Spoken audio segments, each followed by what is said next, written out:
Kevin Durant is sidelined with an MCL injury, and the Nets began life without KD on Thursday night as they fell to the Boston Celtics at the Barclays Center. So let's talk some Brooklyn basketball with New York Post Nets beat reporter, the one and only Brian Lewis with the fresh cut. Brian, how's it going, man? All right, how you doing, man? I'm doing good, man, doing well. Now, Brian, last season when KD went down with a knee injury, the team lost 16 of 21 games. So should fans be concerned that this year's squad also might not be built to handle life without Durant? Well, yes, if you think you're going to replace him, because you can't replicate what Kevin Durant does. There are no players out there like Kevin Durant. What I would say is this team is better able to survive, or at least has a chance to show that they're better able to survive a short absence. They're clearly a better defensive team, and defense travels. They're a more balanced roster. They have a chance to survive better than they did last year. They're also clearly more in sync and more motivated because, frankly, that team just didn't play without him. They weren't playing for Steve, and they weren't playing without him. This team has a chance to be much better. All right, we will see that. Now, I think when it comes in terms, of speaking about KD not being out, a lot of people are going to think about who's going to step up. And one of the players I think some would expect to step up in KD's absence is Ben Simmons. And against Boston, Simmons, he did everything but score, Brian. He dished out 13 assists. He grabbed 9 boards. However, he was 0 of 3 from the field, and he had his second scoreless effort of the season. So how much do the Nets need Simmons to be more aggressively offensively here?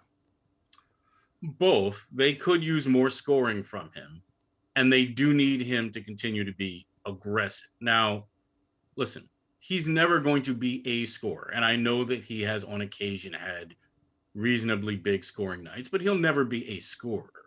But he can be better than being scoreless. Now, in terms of his aggression, this is a guy that averaged, 10 drives a game when he was in Philadelphia, and he was healthy, and he was right. He's been averaging about 3 for Brooklyn. And here's the thing. Jacques Vaughn specifically said that the Nets shot profile is going to have to change without Kevin Durant. They will need more threes than they took when they had Kevin Durant. Those threes are going to probably come from Ben Simmons being aggressive and kicking out. Yuta Watanabe, if he were qualified, would be the top 3-point shooter in the league. He does not create his own shot. Joe Harris really does not create his own shot. Royce O'Neal and Seth Curry are capable to some extent of creating their own shots, but that increase in threes is most efficiently going to come from Ben Simmons being aggressive and driving and kicking out. All right, we'll see if he's able to do that. And one positive sign in the Nets' loss to the Celtics was TJ Warren. He scored 20 points off the bench. Will Warren, who's coming off an injury himself, see an increase in his minutes with KD sideline? He will. He should. Now, again, TJ Warren missed the last 2 years. So he physically probably can't manage, say, 40 minutes a game as you used to be able to ride KD to when necessary. Jacques Vaughn has been very clear in saying he doesn't want to play him 35 minutes a game. But it's obvious that they're going to need his offense off the bench or starting, either way. And he's going to need to take up a bigger minutes burden than he's been taking up, or even than the Nets have been comfortable giving him.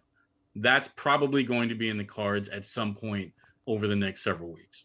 All right, so look for him to play more minutes, but not playing 40 minutes a game. We will not see that from TJ Warren. That is Brian Lewis with the fresh cut, looking fresh, Mr. Lewis. I like it there. The great beat reporter for the New York Post covering the Brooklyn Nets. Brian, always good to talk to you. Thank you, man.